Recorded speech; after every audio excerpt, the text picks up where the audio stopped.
Hello दोस्तों, welcome to our channel. तो बहुत ही ज्यादा बड़ी खुशखबरी आ रही है। अब तो वित्त मंत्रालय ने भी कहा है कि भैया एएलपी की जो वैकेंसीज है उनका सृजन किया जाए और वो वैकेंसीज को निकाल दिया जाए। ये आप लोगों का लेटर है, यहाँ पे मैं आप लोगों को दिखा देता हूं। बहुत ही ज्यादा इंपॉर्टेंट है, ये 23/6 का लेटर है।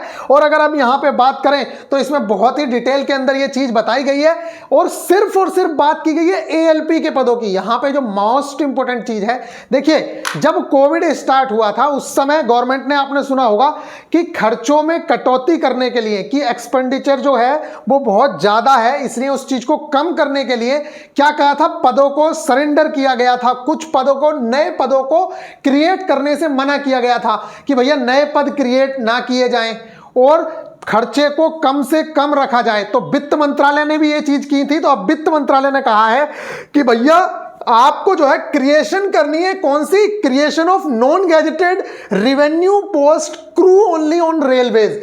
रेलवेज के अंदर जो चालक दल है, चालक दल का मतलब आप लोगों को पता ही है कौन होता है चालक दल, कौन?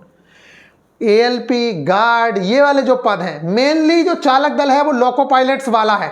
तो लोको पायलट्स के लिए बात हुई है और वो नॉन गैजेटेड ही पोस्ट है। तो पूरा का पूरा जो लेटर है वो एएलपी के लिए है, क्योंकि डायरेक्ट एलपीजी की भर्ती नहीं होती है, डायरेक्ट एलपीएम की भर्ती नहीं होती है, डायरेक्ट जो रिक्रूटमेंट होती है वो सिर्फ एएलपी की होती है।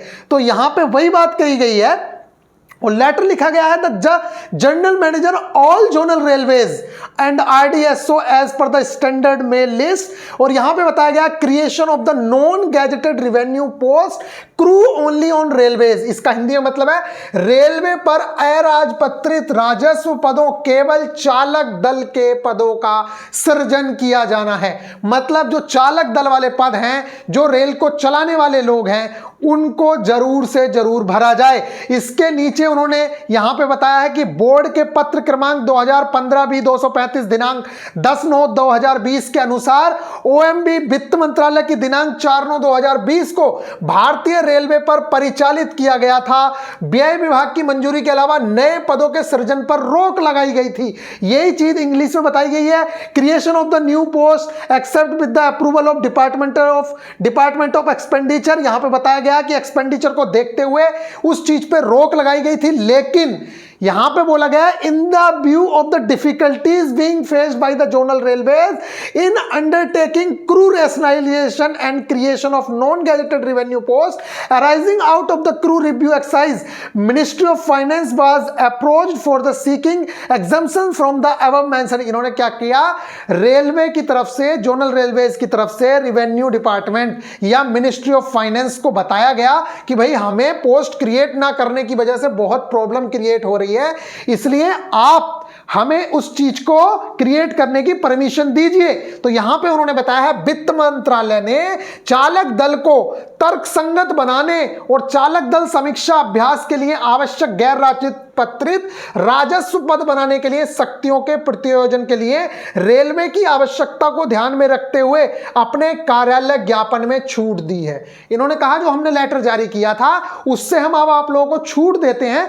आप क्या कर सकते हैं, अब दिनांक 4/9/2020 ने चालक दल समीक्षा अभ्यास के हिस्से के रूप में गैर राजपत्रित राजस्व पद केवल चालक दल बनाने के लिए रेलवे को शक्तियां सौंप दी हैं। अब रेलवे पदों को क्रिएट कर सकता है, जो पहले फाइनेंस मिनिस्ट्री ने रोक लगा रखी थी, क्योंकि सारा अप्रूवल फाइनेंस मिनिस्ट्री की ओर से ही होता है। अब यहां पे देखो, उस तदनुसार जोनल रेलवे को गैर राजपत्रित राजस्व पदों केवल चालक दल के निर्माण के लिए शक्तियां सौंपी जाती हैं, यदि कोई हो जो क्षेत्रीय वित्त के परामर्श के क्रू समीक्षा अभ्यास के लिए आवश्यक है। इस प्रतिनिधिमंडल से उत्पन्न होने पर स्पष्टीकरण यदि कोई हो तो इस मंत्रालय के जनशक्ति नियोजन निदेशालय से संबोधित किया जा सकता है। इन्होंने बताया है कि accordingly zonal railways are hereby delegated the powers for creation of non gazetted revenue post crew only if any which is the necessary. इन्होंने बोला है कि अब आपको पावर दी जाती है कि आप क्रू ओनली, सिर्फ क्रू की जो पोस्ट है वो आप क्रिएट कर सकते हैं जितनी आपको जरूरत है,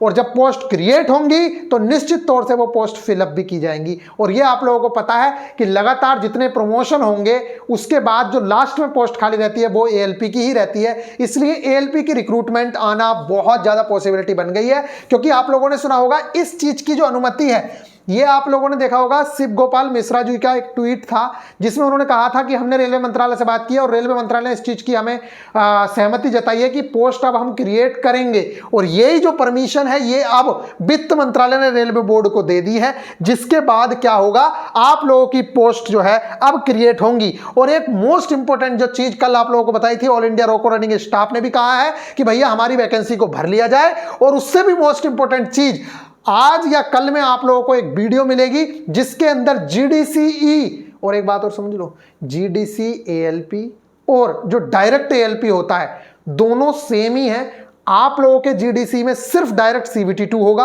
और उसके बाद साइको होगा। उन लोगों का सीबीटी 1 सीबीटी 2 से वो पूरा प्रोसेस होता है, लेकिन इस बार आरआरबी करा रहा है, इसलिए दोनों की दोनों चीजें सेम रहने वाली हैं। इसलिए हम जीडीसी पे पूरी तरीके से ध्यान देंगे, क्योंकि हमें इन वाले बच्चों का भी बहुत अच्छे से ख्याल रखना है जो डायरेक्ट रिक्रूटमेंट से जाएंगे। और आपके पेपर का पैटर्न, आपकी चीजें सारी की सारी रेलवे बोर्ड ही पेपर करा रहा है, और इस बार पूरा सेंट्रलाइज्ड पेपर होने वाला है पूरे ऑल ओवर इंडिया। सेम चीजें जो इस बार फॉलो होंगी, उम्मीद यही है कि यही चीजें आप लोगों की आपके पेपर में जो डायरेक्ट रिक्रूटमेंट होगी उसमें फॉलो होंगी। इसलिए इस एग्जाम को हम बहुत अच्छे से फॉलो करने वाले हैं और आप लोगों की तैयारी कराने वाले हैं। और बिल्कुल जीरो से एक वीडियो आएगी, पेपर भी मैं आप लोगों को दिखाऊंगा किस तरीके का पेपर आता है। इसलिए आप लोगों की तैयारी भी बेस्ट से बेस्ट कराई जाएगी। तो जितने भी लड़के अभी ग्रुप डी में लगे हैं, अगर वो आप लोग एलिजिबल हो, आपके लिए फुल कंप्लीट एएलपी की पहले वीडियो आएगी, फिर उसके बाद जेई की आएगी, फिर ट्रेन मैनेजर की आएगी। तो सबसे पहले मैं एएलपी की वीडियो बनाऊंगा, क्या सिलेबस रहने वाला है, किस तरीके से इस एग्जाम को क्लियर कर सकते हो। और निश्चित तौर से ग्रुप डी वाले स्टूडेंट के लिए एएलपी निकालना एक खेल साबित होगा। इतना बहुत ही आसान पेपर आने वाला है। क्यों? क्योंकि आपकी पूरी की पूरी साइंस आनी है, आपका जीके भी वही है, आपकी मैथ्स भी वही है, रीजनिंग भी वही है। 2-4 क्वेश्चंस बस इंजीनियरिंग ड्राइंग के आएंगे, वो कहां से आएंगे वो सब हम करा देंगे। बिल्कुल भी घबराने की आप लोगों को जरूरत नहीं है। तो आई होप कि आप लोगों को चीजें समझ आई हैं। और सिलेक्शंस पहले भी इतने देते रहे हैं, लगातार सिलेक्शंस आप लोगों के सामने रहे हैं, ये कुछ है सिर्फ, बाकी तो आप लोगों को दिखेंगे ही। तो ये आप लोगों के लिए आज की इंफॉर्मेशन थी जो मैंने आप लोगों को दी। आई होप कि आप लोगों को ये चीजें पसंद आई हैं। और अगर आप चाहते हैं कि आप लोगों को जीडीसी एएलपी की तैयारी की जाए, जैसे कि हमारा जो एक बार सिलेबस है वो कंप्लीट होने वाला है, जैसे ही नोटिफिकेशन आता है उसके 4 से 5 दिन बाद हम दोबारा से टारगेट से स्टार्ट करने वाले हैं। और आप सभी स्टूडेंट को एक साथ लेके चलेंगे, चाहे वो न्यू रिक्रूटमेंट हो चाहे वो जीडीसी वाले हो, क्योंकि सीबीटी 2 की सबको प्रिपरेशन करनी है। तो सीबीटी 2 और सीबीटी 1 का सिलेबस मैक्सिमम सेम भी है, तो वही सारी चीजें आप लोगों को कराई जाएंगी और बहुत अच्छे से आप लोग एग्जाम क्लियर करेंगे। साइको की बिल्कुल टेंशन नहीं लेनी है, साइको की प्रिपरेशन भी हम लोग कराएंगे और बहुत ही इजी लेवल से आप लोगों की साइको निकलवा देंगे। बिल्कुल घबराने की जरूरत नहीं है, आप बस अपनी जॉब पे ध्यान दीजिए, साथ साथ आप थोड़ी थोड़ी पढ़ाई करिए, निश्चित तौर से आपका एएलपी निकलवा देंगे। तो बिल्कुल भी टेंशन लेने की जरूरत नहीं है। ये बहुत अच्छी खबर है कि अब डायरेक्ट रिक्रूटमेंट निकलने के भी चांसेस बहुत ज्यादा बढ़ गए हैं। आई होप कि आप लोगों को चीजें समझ आएंगी और मिलेंगे फिर नेक्स्ट वीडियो में। ख्याल रखिएगा, अगर आप अभी भी हमसे जुड़ना चाहते हैं तो बिल्कुल जुड़ सकते हो। अभी आज आप लोगों को जीडीसी के रिगार्डिंग या कल आप लोगों को जीडीसी के रिगार्डिंग हम लोग वीडियो देने वाले हैं, तो उस चीज को भी जरूर से जरूर देखिएगा। आज का लेटर बस यही कह रहा है कि भैया मिनिस्ट्री ऑफ फाइनेंस से हम लोगों को क्या मिल गया है, अप्रूवल मिल गया है। और बाकी मेरे बारे में आप लोग जानते ही हैं, एएलपी में मेरे 86 मार्क्स हैं, सीबीटी 2 के अंदर, ग्रुप डी के अंदर 90 मार्क्स हैं, जेई के अंदर 87 मार्क्स हैं और सीनियर टेक्निकल असिस्टेंट के अंदर 117 मार्क्स हैं। यूपी पुलिस भी सिलेक्टेड है। तो बिल्कुल आप लोगों को टेंशन लेने की जरूरत नहीं है, बहुत ही आसानी से आप लोगों को सिलेक्शन तक पहुंचाएंगे। आई होप कि आप लोगों को सारी चीजें समझ आ रही होंगी। मिलेंगे फिर नेक्स्ट वीडियो में, ख्याल रखिएगा, टेक केयर।